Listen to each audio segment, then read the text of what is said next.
Hi, magandang umaga po ulit sa inyong lahat, no? Ako ay may binili lang po saglit, no? At ako ay magbibigay sa inyo ng reading ulit po, no? Yan. So, technically, madaling araw ko pang na-shoot yung isa kanina para kagabi yon. So, sisingitan ko kayo ng isang reading for today. Technically, ito yung first reading talaga for today kasi yung isa ay madaling araw. Pasok pa siya sa Tuesday talaga. Okay, so pili muna po tayo ng 10. 1, 2,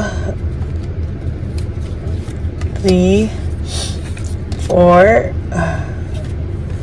5, 6, 7, 8, 9, and 10. Okay?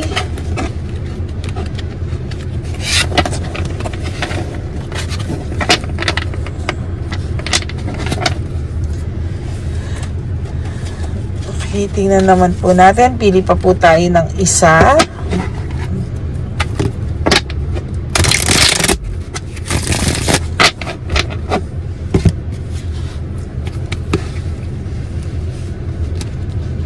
Parang ito ay 1.5, no?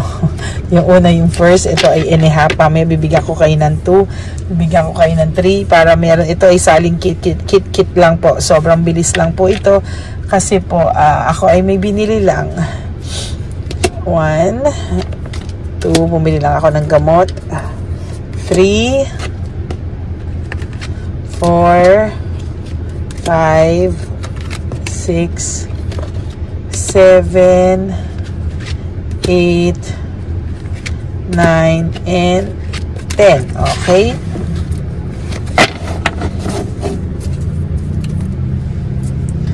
So, kukuha din po ako ng 5. Ito, no? Para malasahin muna po natin. Sobrang saglit lang po to. This is just a quick reading for you guys, no? Ay, kasi po, sabi ko nga, napakadaming may sakit ngayon. Hawa-hawa na. 1, 2, 3, 4, 5. Okay? So, tingnan po natin. Ayusin muna natin to. Sobrang bilis lang po nito. No, gusto ko lang po kayong bigyan ng quick reading. 1, 2, 3, 4, 5, 6, 7, 8, 9, 10, 11, 12, 13. Ay, nako, ayan na. Basta, ayan na. Okay po, no? Ayan. Okay. Tingnan na natin. So, this is my entrapment, no? And may nagtatrap po, self-victimization. For those of you po na marupok, please try not to be marupok, no? Kasi kayo daw po ang nagbibigay ng, parang nagbi-victimize sa sarili nyo, no? Kung alam nyo na po na mangloloko ang tao nyo, please stay away from him. Kasi po, yung pagiging marupok mo daw po ang magpapahamak sa'yo. Okay? Wait po, susulat ko lang po yan. Ang pagiging marupok mo ang nagpapahamak sa iyo na hindi makamove on. Yun, ano. So, feeling mo po kasi after everything that has parang had happened, no? Parang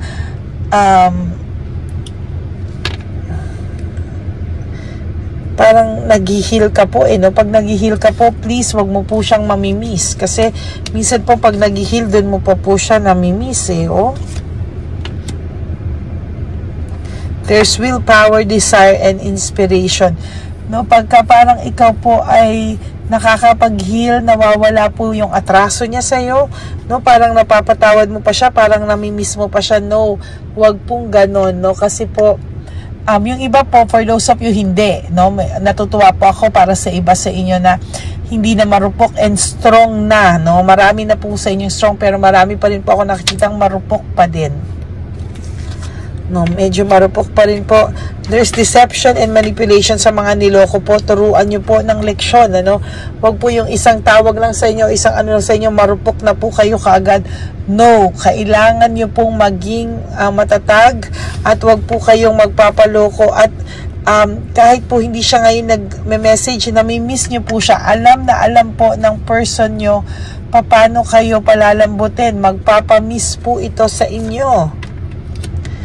Okay, lalo na ngayon meron silang conflict ng inyong karibal, no? Pwede po kasing maging malungkot po ang person nyo ngayon, naiisip kayo at naiisip nyo, pero wag nyo pong mamiss, please lang, kasi po parang nagiging parang ang nangyayari po is nagiging ano nyo pa eh, oh, yung karibal nyo pa eh, oh, yung rason bakit kayo namimiss kasi magkaaway sila, so naiisip niya yung kabutihan mo sa kanya right now.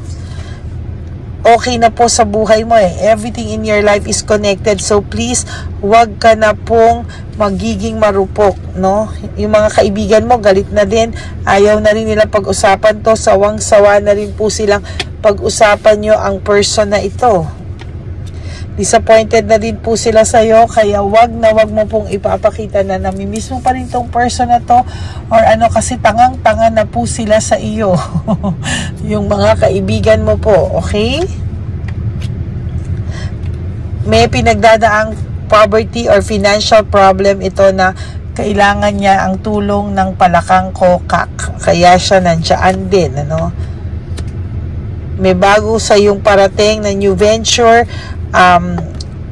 may gusto kang pasukin or may blessing po na darating sa'yo. Huwag ka pong matakot sa fear of change. Umalis ka po kung saan ka dapat umalis. Lumipat ka kung kinakailangan mo pong lumipat ng location, ng bahay, ng work. Kailangan mo pong umalis sa work. Gawin mo po. Please do so. Marami na po ako nakausap na nung lumipat po sila ng bahay na naging maayos po sila, na wala yung memories, yung addiction po nila sa taong ito, at hindi na sila nag-expect na pupuntahan sila or meron pang second chance dahil nag-move on po talaga sila. And as a matter of fact, I'm proud sa iba kasi talaga pong ginawa nila on their own at hindi po sila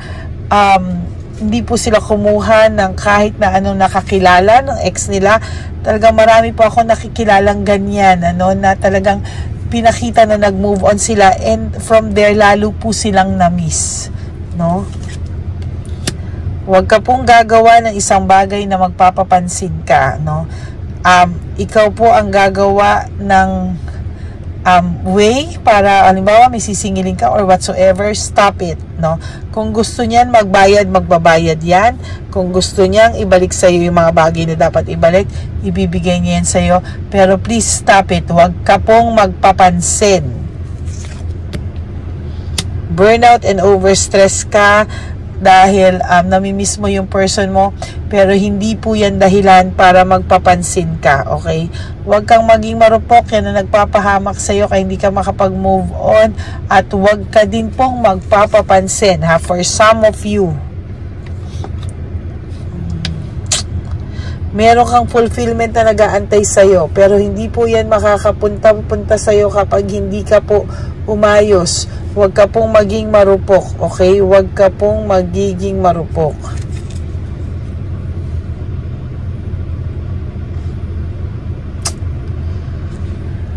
Ay, for some of you, nag-heal ka pero namimiss mo eh. Oh.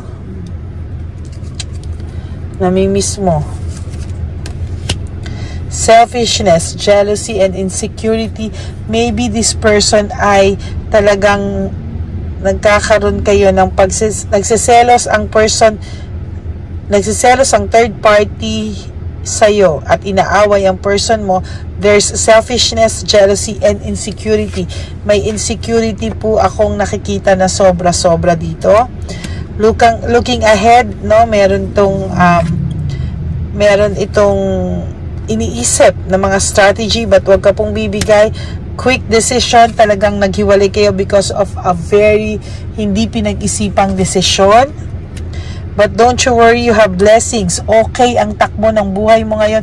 Okay ang takbo ng blessing sa'yo. Huwag mo na pong sirain at huwag ka nang bumalik pa sa ganitong sitwasyon na lolokohin ka. So you will have joy, courage, and determination para lumaban sa buhay. For your 5 cards, tingnan po natin. What is the truth? Kahit kailan hindi to nagsabi ng totoo sa iyo, lahat kasinungalingan. Will this ever change? Hindi na po magbabago ang person mo. Talagang sinungaling po ito. I am better with my mind than my heart. Kaya niya pong mas paganahin ang utak niya kung saan siya may pangangailangan. I don't know who I am anymore. Hindi na po siya yung dati mong kakilala at hindi niya po alam saan siya magsisimula para sa iyo. Para i-trap ka po ulit, no? So, that's it for your card, no? Babalik po agad ako para dun sa official na second reading because this is just a bonus card, no? Bonus reading lang po ito.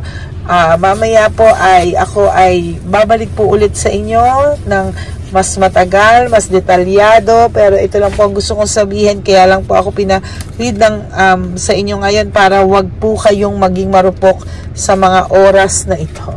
Okay? Maraming pong salamat and I will be back. Please pray po for my nephew Nathan that his biopsy result is negative. In Jesus' name, we pray. Amen and amen and amen. Okay? God bless you everyone and wag po kayong malulungkot sa araw na to. Don't be marupok, ha? Yan po ang sasabihin ko. Wag kang maging marupok. Okay? Yan po ang kaya pala ako biglang pinamessage ng Divine Universe sa inyo kasi kami mong mga marurupok pa po sa inyo ngayon sa mga oras na to.